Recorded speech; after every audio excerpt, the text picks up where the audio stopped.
Boom! All right, welcome back. So today, why your pain is most likely not coming from a weakness and actually a tightness and a stretch that will address knee, lower back, and hip pain. All depending on which one you have, and you don't even have to know because whatever is there, the stretch will figure it out and relieve it and eliminate it all by itself.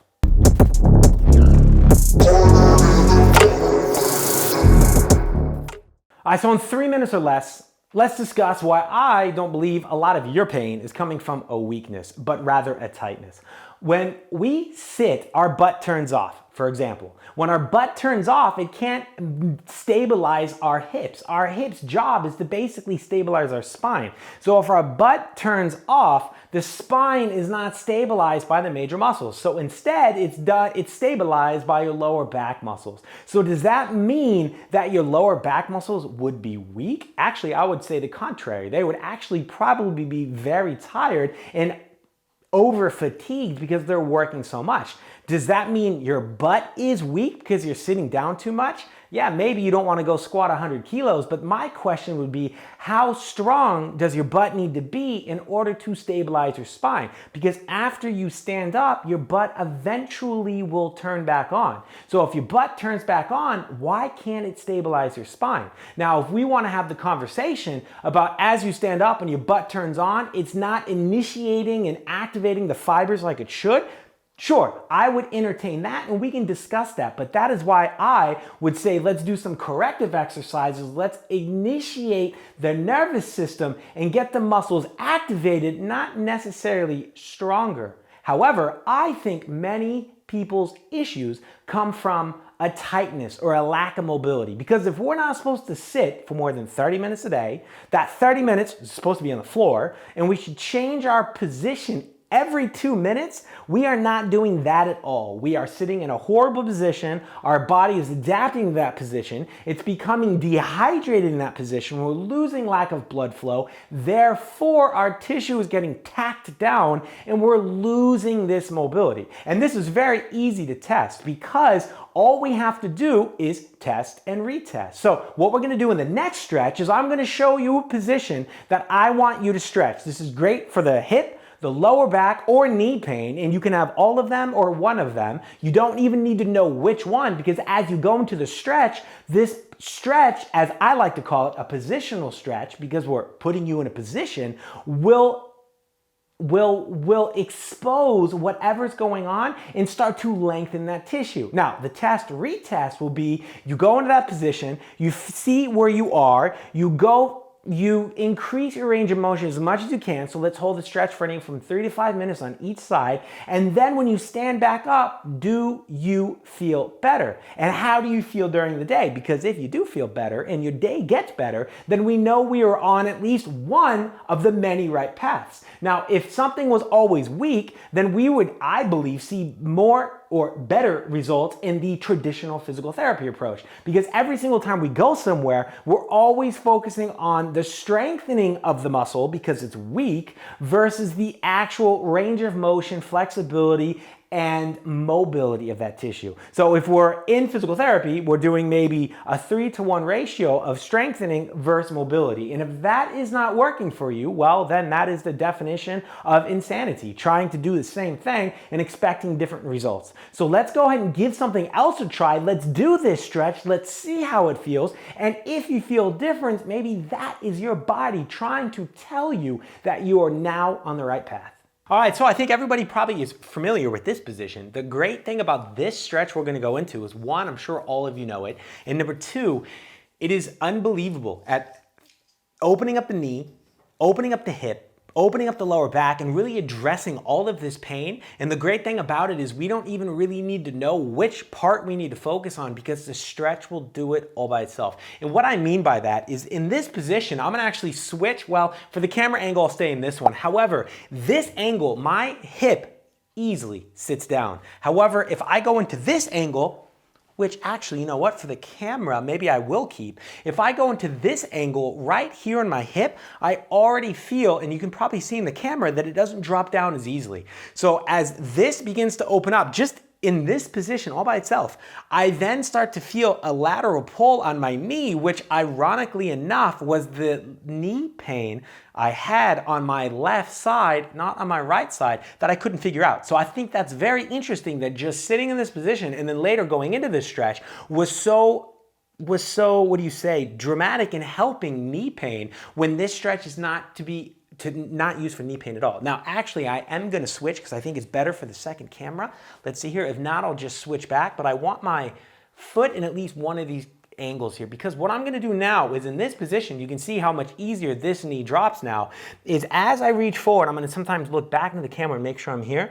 If I am not able to go all the way forward, which ironically enough in the mornings I'm not, or when I haven't stretched, but if I were to do this with all of you here for the next 5-10 minutes, I would easily come down and then go into something I call the gas pedal push, which I'm going to show you about how we can really open up the lower portion of our back. So getting back on point here, what I'm gonna do is, because my position in this stretch would be my hands like this or on my foot, but let's say right now I can't get there, I don't wanna just sit like this or sit like this, because we need to get this torque and rotation in the stretch to open up the hip, put pressure on that knee, and open up our lower QL, this muscle right here, and our lower back. So from here, what I'm gonna do is I'm gonna mimic this position, and I'm gonna wrap my left hand, because I got my left foot here, around my leg like this. Now, if you're only able to go here or even here, that's not a problem, because what we're gonna do with the other arm is, if we can't get it around our foot, we're gonna do the same thing. So if you could only sit here,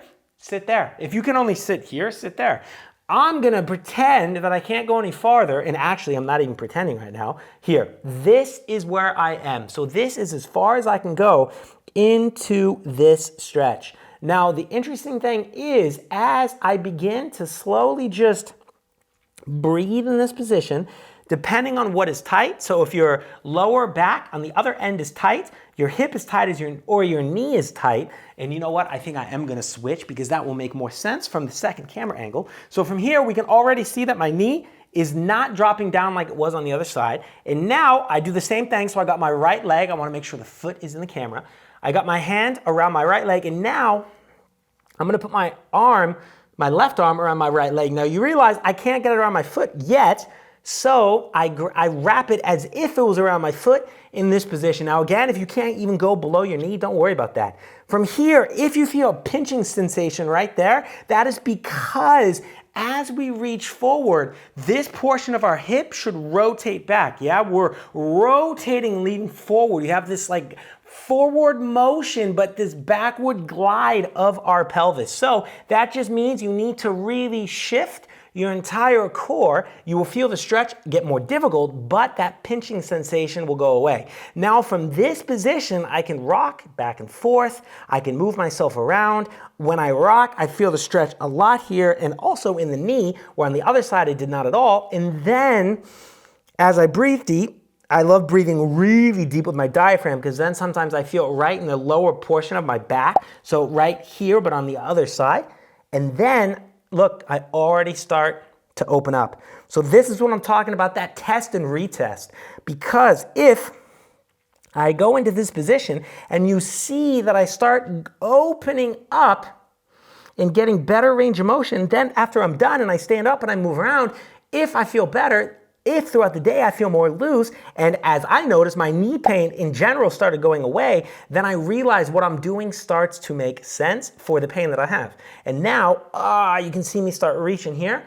See, as I'm opening up, as I'm going through the stretch, and now I spoke about the gas pedal. Because I'm not like this is not how I want to be in the stretch, because then I'm not getting the stretch in the lower back, I reach forward, boom, just like that, and as I push my foot forward, can you see that in the camera? So I'm doing this direction right there, I'm getting a greater stretch in the left side of my back.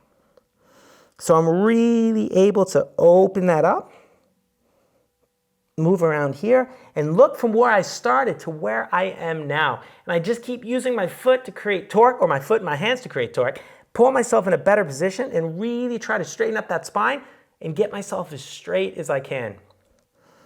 And just kind of rock back and forth, feel it open up. A lot of times I like to take a break in between, breathe, move myself around, and then again, go back into it, And look where I already start. I've already got my mobility or my flexibility where it needs to be, and I can go deeper into it. And notice I also did not do a warm-up. That's gonna be what I talk about next time, why sometimes I believe stretching when you're actually cold is not a bad idea, because we're not always warm during the day, and we wanna train our nervous system to have this better range of motion when we are also cold. And it's also gonna warm up your body as you're doing it anyways. So from here, I want all of you to try both sides. And when you sit in that position, you can feel the pull in my hip.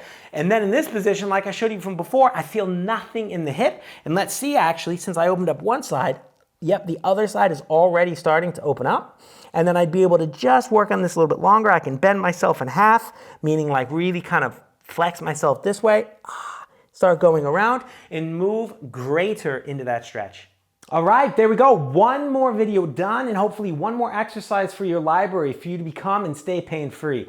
If you have not gone to the website yet, granttrainingsystems.com, and signed up for the free 45-minute consultation, do so now. Let's talk one-to-one about how my digital physical therapy programs can help get you pain-free and keep you pain-free and make sure you live a life that is pain-free. If you have not subscribed to the channel, do so now. Hit that goddamn bell so you get the notifications.